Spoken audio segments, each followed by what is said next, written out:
시편 123편 1절부터 4절을 읽겠습니다. 하늘 보좌에서 다스리시는 주님, 내가 눈을 들어 주님을 우러러 봅니다. 상전의 손을 살피는 종의 눈처럼, 여주인의 손을 살피는 몸종의 눈처럼 우리의 눈도 주님께서 우리에게 자비를 베푸시길 원하여 주 우리 하나님을 우러러 봅니다. 주님, 우리에게 자비를 베풀어 주십시오. 우리에게 자비를 베풀어 주십시오. 너무나도 많은 멸시를 받았습니다. 평안하게 사는 자들의 조롱과 오만한 자들의 멸시가 우리의 심령에 차고 넘칩니다. 아멘. 나의 눈은 무엇을 주시하고 있습니까?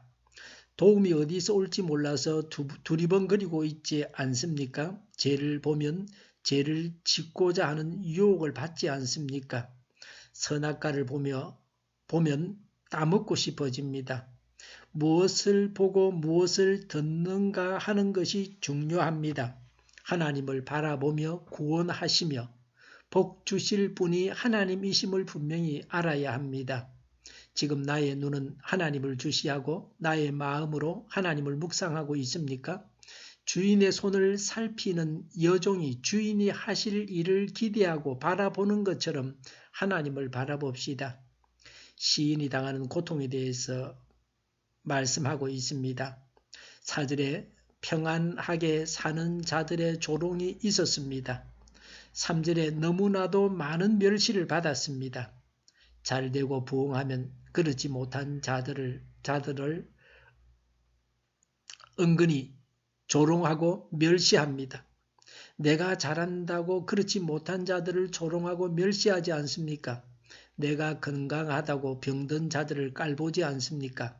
어려움을 당하는 자들이 주위의 조롱과 멸시까지 받아야 합니다. 4절의 멸시는 오만한 자들이 한다고 했습니다.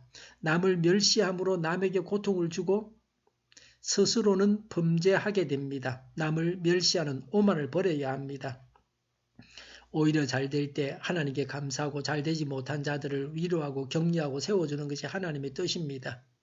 미국 테네시주의 한 작은 마을에 벤 후퍼라는 아이가 태어났습니다. 그는 체구가 몹시 작고 아버지가 누구인지 모르는 사생아였습니다. 마을의 어른들은 자기 자녀가 아버지가 누구인지도 모르는 벤 후퍼와 함께 노는 것을 원치 않았고 친구들도 그를 놀리며 멸시했습니다. 벤 후퍼가 12살이 되었을 때 마을의 교회의 젊은 목사님이 부임해 오셨습니다.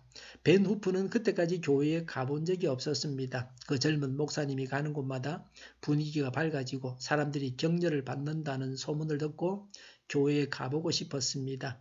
그래서 그는 예배 시간에 좀 늦게 예배당에 들어가서 맨 뒷자리에 앉아 있다가 축도가 시작되면 아무도 모르게 살짝 빠져나오곤 했습니다.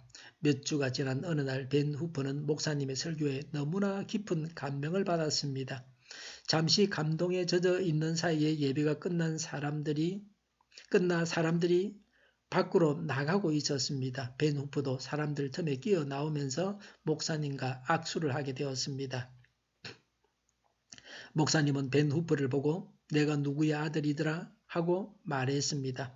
갑자기 주변이 조용해졌습니다. 그때 목사님은 화난 얼굴로 벤 후퍼에게 말했습니다. 그래, 내가 누구 아들인지 알겠다. 너는 내 아버지를 닮았기 때문에 금방 알 수 있어.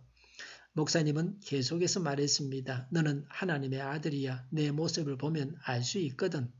당황하여 빠져나가는 벤 후퍼의 등을 향해서 목사님은 말했습니다.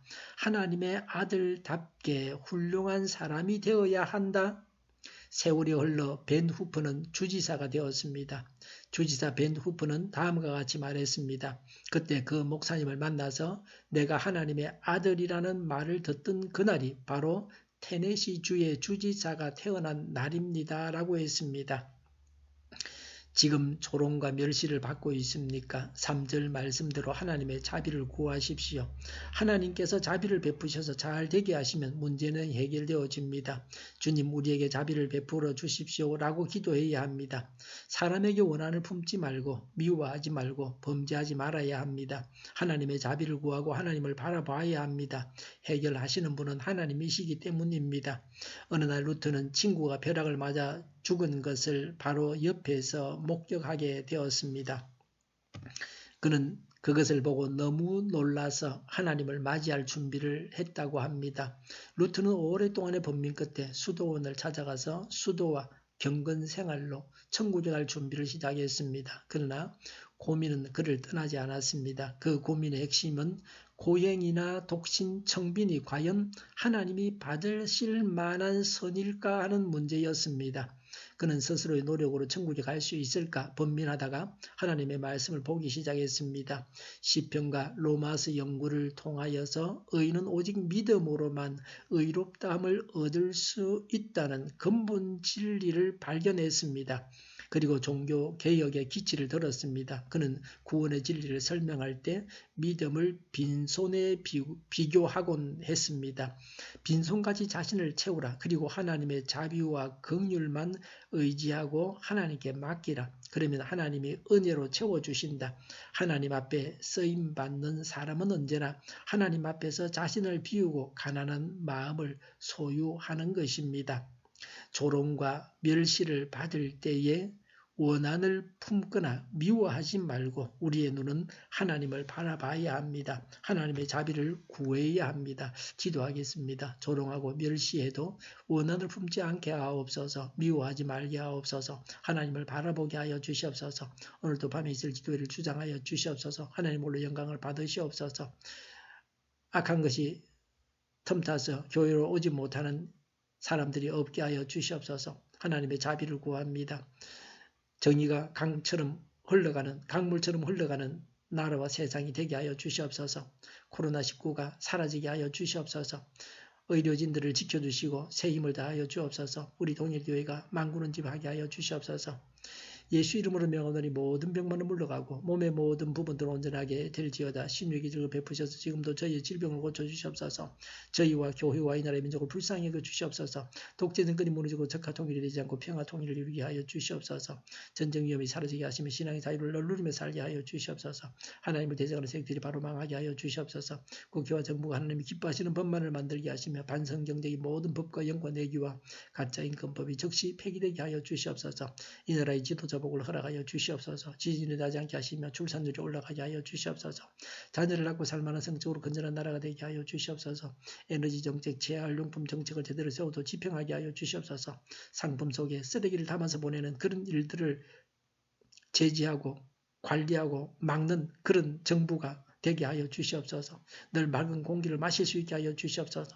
한일 갈등, 한미 갈등이 해결되게 하시며 선한 것을 분별해서 알게 하여 주시옵소서. 오도하는 자들, 속이는 자들을 주님께서 적시로 멸하여 주시옵소서.